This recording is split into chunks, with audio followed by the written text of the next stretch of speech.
Hello guys, আসসালামু আলাইকুম। আমরা আবারও চলে আসি ওয়ার্ল্ড ট্যুর লাভারের পক্ষ থেকে। 272টি সিঁড়ি বেয়ে আমরা আজকে চলে আসছি মালয়েশিয়ার সেই বিখ্যাত বাটুয়া গুহায়।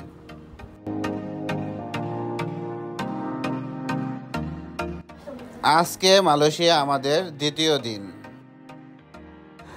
আজকে আমরা চলে এসেছি মালয়েশিয়ার সেই বিখ্যাত চুনা পাথরের পাহাড়, যেখানে রয়েছে অসংখ্য গুহা। 272টি সিঁড়ি বেয়ে উঠতে হয় এই বিশাল পাহাড়ে, যা পর্যটকের কাছে খুবই আকর্ষণীয়।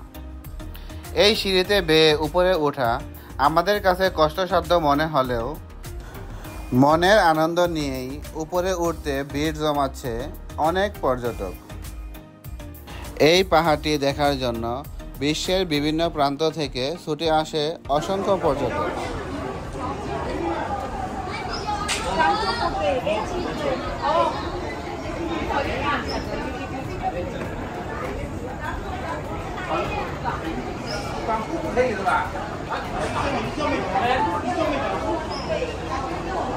বাটু গুহার বয়স আনুমানিক 40 কোটি বছর। ভূমি থেকে 100 মিটার উচ্চতায় গুহাগুলো অবস্থিত। 3টি বৃহৎ আকারে এবং বেশ কয়েকটি ক্ষুদ্র আকারে গুহা রয়েছে। কুয়ালালামপুরের উত্তরে অবস্থিত চুনা পাথরের পাহাড় গোমবাগ জেলায় পুরাতন গুহা মন্দির। এই পর্বতটি থেকে প্রবাহিত সাংহাই বাটু নদী থেকে এর নামকরণ নেওয়া হয়েছে বলে ধারণা করা হয়।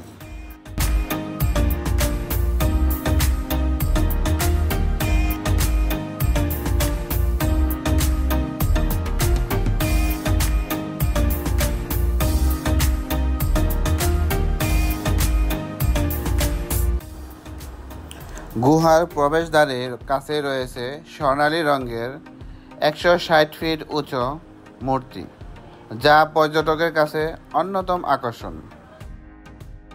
বাটু গুহা মালয়েশিয়া কুয়ালালামপুরে অবস্থিত। এটি বিখ্যাত চুনা পাথরের পাহাড়।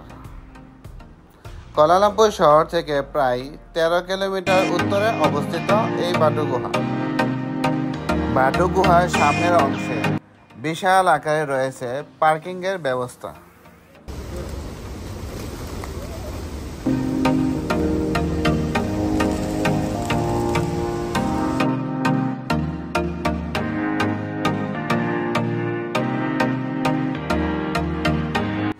এর বাম সাইডে রয়েছে ছোট্ট একটি লেক, যেখানে অসংখ্য মাছ দেখা যাচ্ছে এবং উপর থেকে পানির ঝর্ণা বয়ে যাচ্ছে।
160 ফিট মূর্তির দুই পাশে রয়েছে অসংখ্য মন্দির, রয়েছে বিভিন্ন জাতের মূর্তি।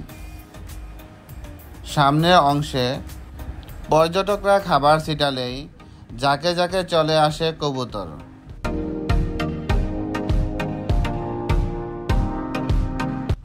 বাটু কেভস এই লেখাটির সামনে বিভিন্ন পর্যটক ছবি তোলা নিয়ে ব্যস্ত।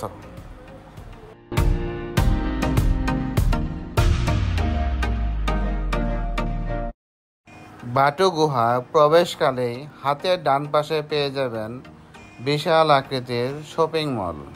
আপনারা চাইলে এই শপিং মল থেকে শপিং করতে পারেন এবং এখানে সুন্দর সুন্দর শোপিস পাওয়া যায়।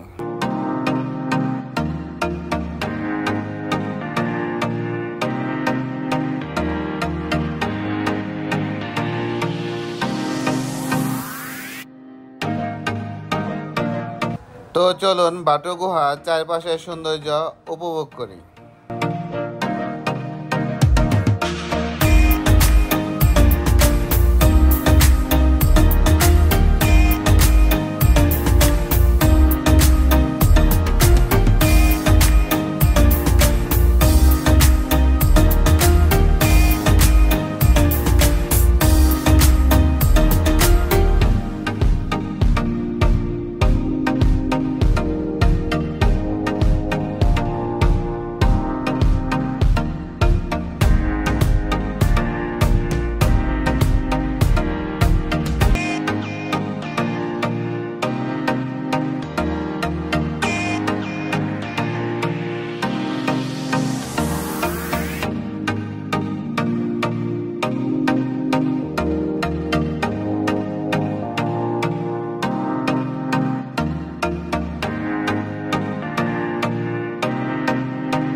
আজ এই পর্যন্তই। সকলেই ভালো থাকবেন এবং আমরা কিভাবে বাটু গুহা মন্দির থেকে কুয়ালালামপুর ট্রেনের মাধ্যমে গেলাম তা নিয়ে আমাদের পরবর্তী ভিডিও।